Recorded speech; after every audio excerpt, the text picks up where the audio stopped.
जिस तरह से यूनिवर्सिटीज का, जिस तरह से विश्वविद्यालयों का प्राइवेटाइजेशन हो रहा है, आप क्या अपने बच्चों को पढ़ा सकते हैं? अशोका यूनिवर्सिटी में, जिंदल का आपने नाम भी शायद सुना हो या नहीं सुना हो। जो आपको शिक्षा मिलती थी, जो सरकारी इंस्टीट्यूशन थे, सरकारी संस्थान थे, दिल्ली विश्वविद्यालय, जेएनयू या इस तरह के जो नाम थे, या तो उन्हें बदनाम कर दिया गया या उनको बिल्कुल बर्बाद कर दिया गया। तो पश्चिमी उत्तर प्रदेश ये अमन चैन और यहाँ की चीनी, यहाँ की मिठास के लिए फेमस हुआ करता था। लेकिन बीते कुछ सालों में एक ऐसा निजाम आया, एक ऐसी सत्ता आई, एक ऐसे आताताई आए जिन्होंने इस पूरे इलाके को दंगों की लेबोरेटरी बना दिया। आज इस दौर में जिस तरह का निजाम है, जिस तरह की हुकूमत है, इस संविधान ही खतरे में है।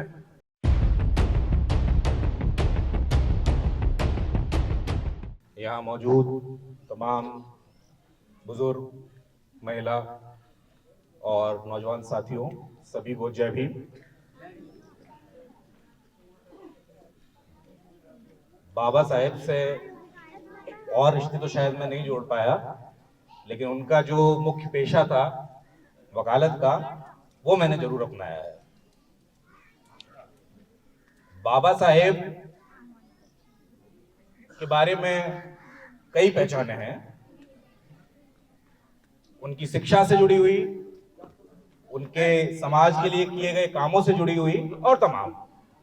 वो एक बड़े अर्थशास्त्री थे, बड़े कानूनविद थे, बाहर से पढ़ के आए, कोलंबिया यूनिवर्सिटी जैसी जगह से पढ़ के आए, यहाँ काम किया, समाज सुधार के कार्यक्रम चलाए और तमाम चीजें उन्होंने की।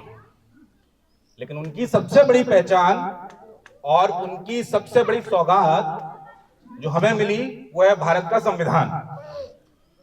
भारत के संविधान के मुख्य शिल्पकर्मी बाबा साहेब रहे। मैं कोई इधर उधर की बात किए बिना और कोई लाग लपेट के बिना सीधे मुद्दे पर आता हूं। तमाम लोगों ने अपनी अपनी बातें कह दी होंगी, लेकिन ये समय ऐसा नहीं है कि जिसमें बहुत लंबा खींच के या बातों को गोल मोल करके कहा जाए। डॉक्टर रतनलाल जी अभी आपके सामने बात रखेंगे, वो उनके भाषणों के साथ उनके ऐतिहासिक संदर्भ में बात रखेंगे, लेकिन मैं पूर्णतः राजनीतिक संदर्भ में बात रखूंगा। जो बाबा साहेब का संविधान, जो उनकी सबसे बड़ी सौगात है इस मुल्क को, हमारे जैसे लोगों को, जो इस मुल्क का सबसे दबा हुआ तबका था, एससी एसटी ओबीसी का, उसको उठाने के लिए जो उन्होंने काम किए, उस संविधान में ही वो उसका पूरा फ्रेमवर्क और उसका एक आधार संरचना वो देके गए थे।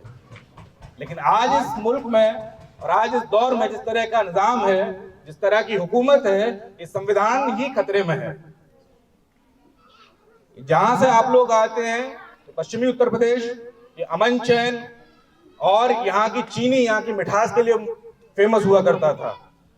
लेकिन बीते कुछ सालों में एक ऐसा निजाम आया, एक ऐसी सत्ता आई, एक ऐसे आताताई आए जिन्होंने इस पूरे इलाके को दंगों की लेबोरेटरी बना दिया। और उसका असर पूरा उत्तर प्रदेश ही नहीं, पूरा देश भुगत रहा है। वो कौन लोग थे जिनको इसका फायदा हुआ, जो यहाँ दंगे कराकर सत्ता में आए? ये सवाल आप लोगों को उनसे पूछना चाहिए और उनके लिए एक जवाब भी अपना तैयार रखना चाहिए।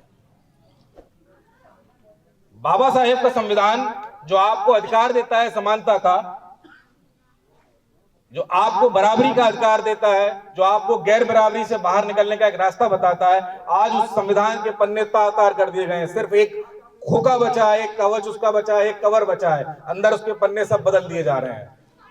जिस तरह के तमाशे यहाँ पे हो रहे हैं और लुटियन दिल्ली से जो तमाशे चल रहे हैं, जो सत्ता का केंद्र है, कोई बाहर का व्यक्ति नहीं कर रहा है हमला। और इस देश को मिटाने के लिए, इस देश को तोड़ने के लिए बाहर की ताकतों की जरूरत नहीं है। यहाँ के जो अंदर के जो पूरे पेशवाई विचार के लोग हैं वही काफी हैं, जिनका विचार था कि एक तबका गले में झाड़ू डाल के चले और एक तबका ऊपर गद्दी पर राज करे। वो वही लोग हैं जो आज ये प्रतिक्रांति का दौर चल रहा है।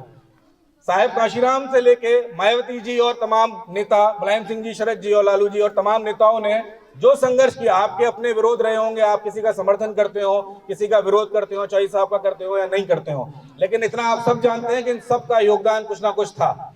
ये सब आपके तबकों से निकले हुए लोग थे, आपके समाज से निकले हुए लोग थे। इनका एक बहुत बड़ा योगदान था आपके जीवन स्तर को उठाने में, आपको जो आज आपकी पहचान, उस पहचान को दिलाने में, चाहे वो राजनीतिक हो, चाहे वो शैक्षणिक हो। आज उन लोगों ने जो क्रांति की थी, जो उन लोगों ने काम किया था, चाहे वो मंडल कमीशन हो, चाहे रिजर्वेशन किसी भी और तरह से लागू करना हुआ है, और जो भी चीजें थी, आज उस क्रांति के बरक्स प्रतिक्रांति चल रही है। इसको बोलते हैं अंग्रेजी में काउंटर रिवॉल्यूशन। आज उस जो भी परिणाम आए थे, जो कुछ ठीक ठाक चीजें हुई थी, कुछ उत्थान हो रहा था, आज उस सबको खींच के नीचे लाया जा रहा है। ये बात मुझे कहने की जरूरत नहीं, आप सभी लोग समझते होंगे। और अगर नहीं समझ पा रहे हैं तो कृपया करके आंखें खोलिए और सोचिए। बाबा साहेब ने कहा आपके पास जमीनें नहीं है, खास तौर से दलितों के लिए अगर मैं बात करूं, आपके पास जमीनें नहीं है। सज्जन अभी यही बात कह भी रहे थे, आपके पास जमीनें नहीं है, आपके पास में कोई बहुत बड़ी संपदा नहीं है। जो सबसे बड़ा आपका हथियार है वो है शिक्षा। लेकिन आज शिक्षा, आप मुझे बता दें कि क्या आप अपने बच्चों को जाके, जिस तरह से यूनिवर्सिटीज का, जिस तरह से विश्वविद्यालयों का प्राइवेटाइजेशन हो रहा है, आप क्या अपने बच्चों को पढ़ा सकते हैं? अशोका यूनिवर्सिटी में जिंदल का आपने नाम भी शायद सुना हो या नहीं सुना हो।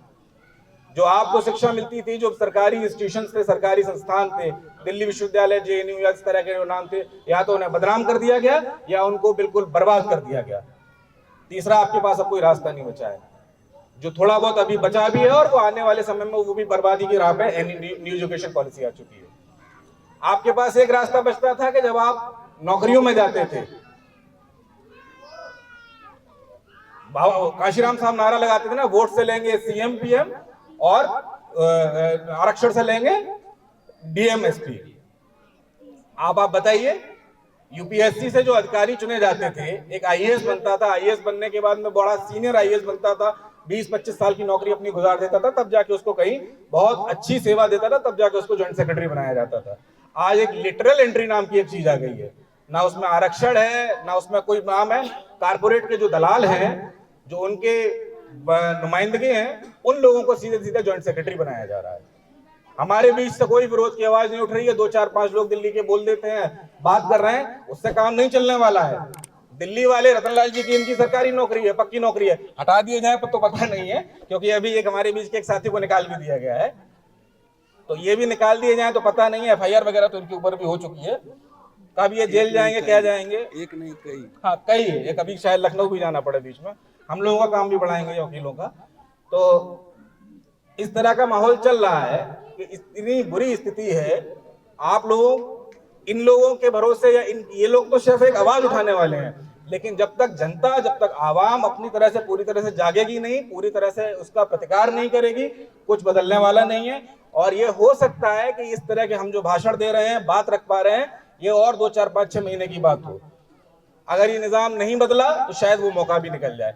तो मैं अपनी बात को यहीं पर समाप्त करूंगा और आप लोगों से उम्मीद करूंगा कि जो बातें कही हैं, अगर वो ठीक लगे तो उस पर सोचिएगा। शुक्रिया सर।